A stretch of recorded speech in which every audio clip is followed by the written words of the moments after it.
अमली पदर। धान तस्करी का पुष्पा मॉडल। जेसीबी से बनाई सड़क, नालों नदियों को पार कर उड़ीसा का धान छत्तीसगढ़ में खपा रहे तस्कर। सरकार की एमएसपी खरीदी पर भारी धान माफिया। हल्दी घाटी में जेसीबी से बनी अवैध सड़क से रोज 20 गाड़ियां पार। जहां बाइक भी नहीं चलती थी, वहां पिकअप दौड़ रही। धान तस्करों ने बना ली अपनी सड़क। धान तस्करी का नया यूट उजागर। प्रशासन की नाक के नीचे जेसीबी से बनी सड़क से रोज करोड़ों का खेल। 15 कुंटल की उपज, 21 कुंटल की खरीदी। फर्जी धान से मंडियों में सेंध। जैसे ही सरकार ने समर्थन मूल्य पर धान खरीदी शुरू की, वैसे ही धान तस्करों का नेटवर्क एक बार फिर पूरी तरह सक्रिय हो गया है। हर साल की तरह इस बार भी सरकारी व्यवस्था की कमजोर कड़ियों को निशाना बनाते हुए उड़ीसा का धान छत्तीसगढ़ की मंडियों तक पहुंचाने का खेल धड़ल्ले से चल रहा है। फर्क सिर्फ इतना है कि इस बार तस्करों ने ऐसे नए रास्ते और तरीके अपनाए हैं जिन्हें देखकर प्रशासन भी हैरान है।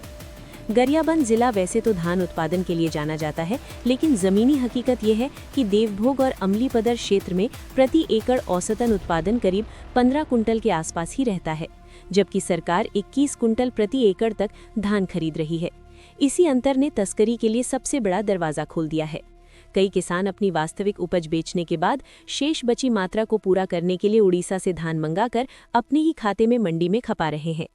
इस पूरे खेल में मंडी के कुछ कर्मचारियों की भूमिका भी लगातार सवालों के घेरे में है, जिनकी कथित मिली भगत के बिना ये खेल संभव नहीं माना जा रहा। सरकार ने इस बार उड़ीसा छत्तीसगढ़ सीमा से जुड़े लगभग सभी प्रमुख रास्तों पर सख्त नाकाबंदी की है।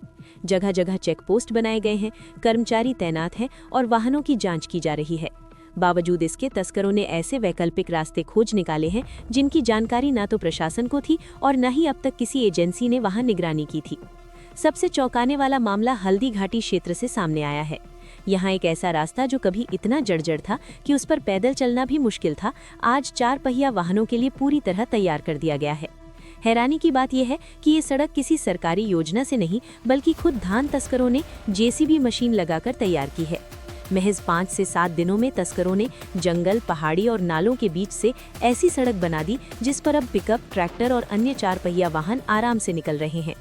सूत्रों के मुताबिक दिन के समय उड़ीसा सीमा के डाबरी गांव के एक घर के सामने में धान को डंप किया जाता है, जहां ग्राउंड रिपोर्टिंग करते समय लगभग 1000 पैकेट धान डंपिंग था। शाम करीब 5 बजे के बाद तस्करी का असली खेल शुरू होता है। पूरी रात इसी अवैध सड़क के जरिए पिकअप और ट्रैक्टरों से धान छत्तीसगढ़ सीमा में दाखिल कराया जाता है। ये धान सीधे किसानों के घरों तक और कई मामलों में बिना किसी रोक टोक के मंडियों तक पहुंचा दिया जाता है। ये पूरा नज़ारा किसी फिल्मी सीन से कम नहीं है। जिस तरह पुष्पा फिल्म में चंदन की तस्करी जंगल, नदियों और नालों को पार कर होती है, ठीक उसी अंदाज में धान तस्कर भी लगभग 18 छोटी बड़ी नालों और नदीनुमा रास्तों को पार कर उड़ीसा का धान छत्तीसगढ़ में पहुंचा रहे हैं। फर्क बस इतना है कि यहाँ चंदन नहीं, बल्कि सरकारी खजाने को चपट लगाने वाला धान है। सबसे गंभीर सवाल यह है कि इस रास्ते की जानकारी अब तक प्रशासन को क्यों नहीं थी।